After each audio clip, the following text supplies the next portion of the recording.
Au nom du Père et du Fils et du Saint-Esprit, Amen. Grande joie d'être là avec toi en ce samedi 20 juillet. La Vierge Marie doit être toujours aimée, honorée par nous, ses enfants. Aimons la Vierge Marie et demandons ses grâces et ses vertus pour nous tous. Amen. Et la première lecture d'aujourd'hui, c'est Michée, chapitre 2, à partir du verset 1.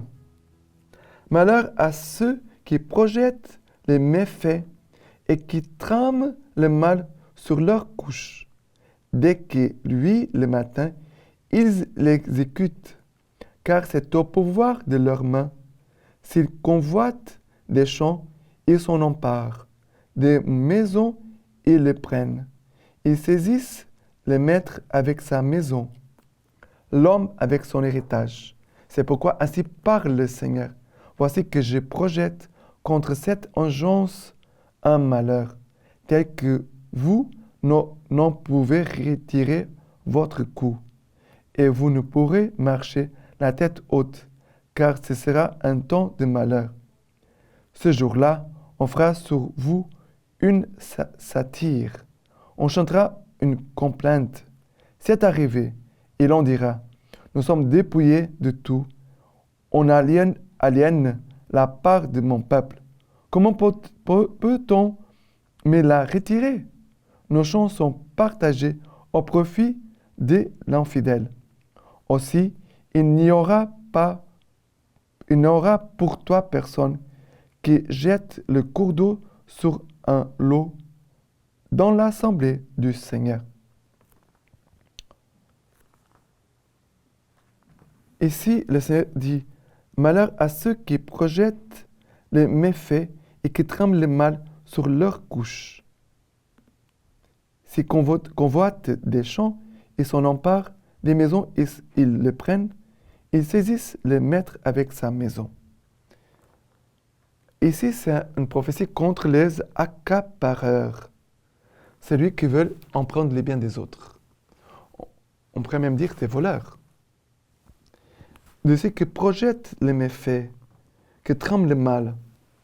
Ça veut dire que le Seigneur connaît notre cœur, connaît le cœur de toutes les personnes, connaît ton cœur et le mien aussi. Dieu connaît bien quelles sont mes intentions. Dieu connaît mes pensées. Tout ce qui est caché au-dedans de moi, Jésus le connaît. Je ne peux rien cacher à Dieu.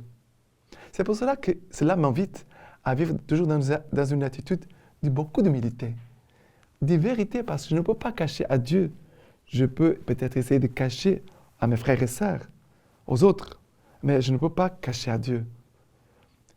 Dieu, avoir conscience de la présence de Dieu, l'amour de Dieu, avoir une vie de prière, nous met toujours devant la lumière de Dieu. On marche dans la lumière. Et il y a des gens qui marchent dans les ténèbres parce qu'ils ne pensent pas à Dieu, ne se rendent pas compte que Dieu voit tout ce qu'ils font. Ils ne se rendent même pas compte. Mais nous marchons dans la lumière.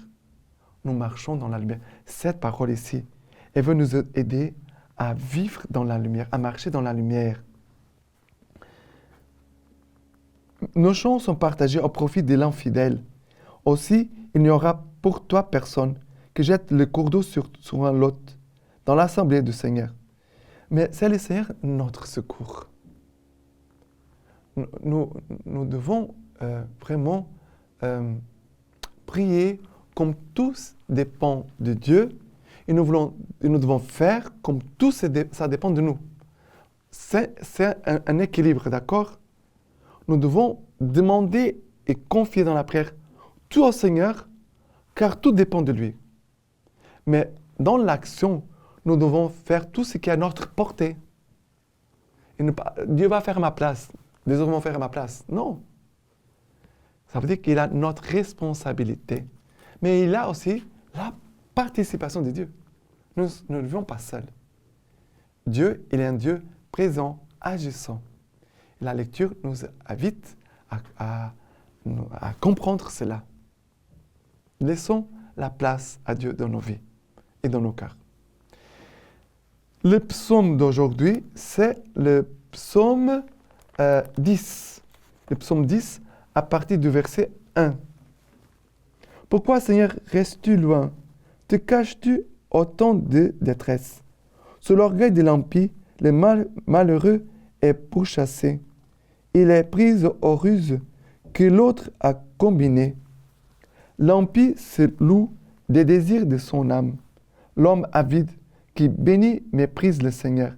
L'impie arrogant ne cherche point, pas de Dieu. Voilà toute sa pensée. À chaque instant, ses démarches aboutissent. Tes jugements sont trop hauts pour lui. Tous ses rivaux, il souffle sur eux. Malédiction, fraude et violence lui emplissent la bouche. Sous sa langue, peine et méfait. Tu as vu, toi, la peine et leurs pleurs. Tu regardes pour les prendre en ta main. À toi, les misérables s'abandonnent. L'orphelin, toi, tu le secours. Voilà ici le verset 14. Tu as vu la peine et les larmes. Tu regardes pour les prendre en ta main. À toi, les misérables s'abandonnent. L'orphelin, toi, tu le secours. C'est cela que nous croyons. Et nous savons que Dieu le fait. Car Dieu, il dit et il fait. Dieu n'est pas menteur. Nous, les hommes, parfois, nous manquons de vérité. Mais Dieu, il est vrai. Et maintenant, l'évangile d'aujourd'hui, c'est Matthieu chapitre 12, à partir du verset 14. Étant sortis, les pharisiens tinrent conseil contre lui, en vue de le prendre. L'ayant su, Jésus se retira de là. Beaucoup le suivirent, et il les guérit tous. Et il leur enjoignit de ne pas le faire connaître, pour que s'accomplisse l'oracle d'Isaïe, le prophète. Voici mon serviteur que j'ai choisi, mon bien-aimé qui a toute ma faveur. Je placerai sur lui mon esprit, et il annoncera les droits aux nations. Il ne fera point de querelle ni de cris, et nul n'entendra sa voix sur les grands chemins. Le roseau froissé, il ne le brisera pas, et la mèche fumante, il ne l'atteindra pas, jusqu'à ce qu'il ait mené le droit au triomphe. Et son nom, les nations mettront leur espérance. Alors, ici, c'est le prophète Isaïe, mais nous pouvons prendre ces paroles et les mettre dans la bouche de Jésus. D'ailleurs, il parle aussi déjà de ses serviteurs, que c'est Jésus-Christ. Voici mon serviteur, mon bien-aimé, qui a toute ma faveur. Je placerai sur lui mon esprit. Jésus-Christ, c'est lui. Et Jésus, il ne fera pas de bruit.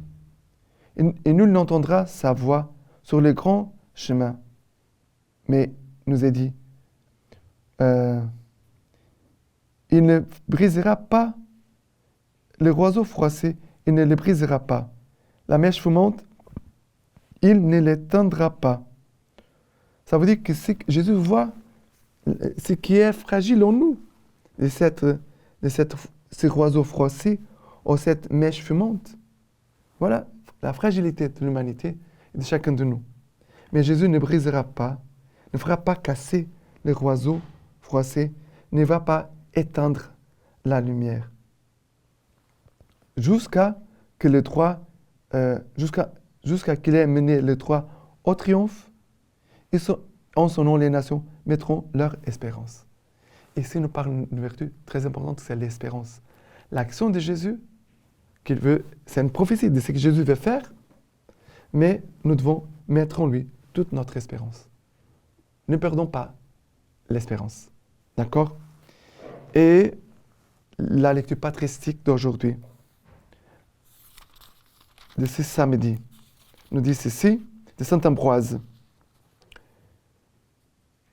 Nous constatons que la grâce a plus de puissance que la nature. Et cependant, nous mesurons encore la grâce de la bénédiction des prophètes. Si la bénédiction d'un homme a été assez puissante pour changer la nature, que dirons-nous de la consécration faite par Dieu, où ce sont les paroles mêmes du Sauveur qui agissent?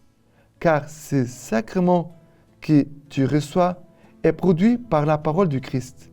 Si la parole d'Élie a été assez puissante pour faire tomber le feu du ciel, la parole du Christ n'aura-t-elle pas la puissance de changer la nature des éléments? Maintenant, je vous laisse la bénédiction par les mains toutes pures de la Vierge Marie. Que Dieu Tout-Puissant vous bénisse et vous garde, le Père, le Fils et le Saint-Esprit. Amen.